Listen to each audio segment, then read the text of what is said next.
I see these little shells all over the place.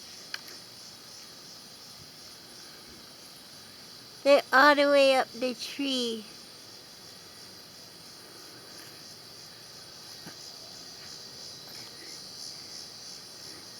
But you never get to see the actual bug. Just it leaves its shells everywhere. Here's this one.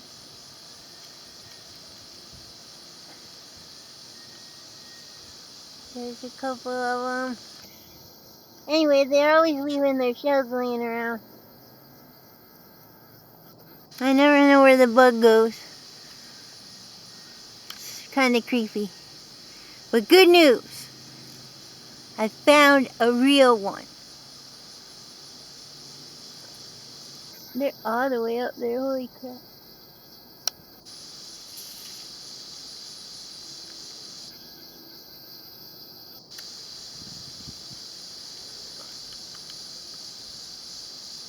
So stay tuned to my channel if you want to see one that's alive. Coming up on Adventures with Brooke. Okay, bye.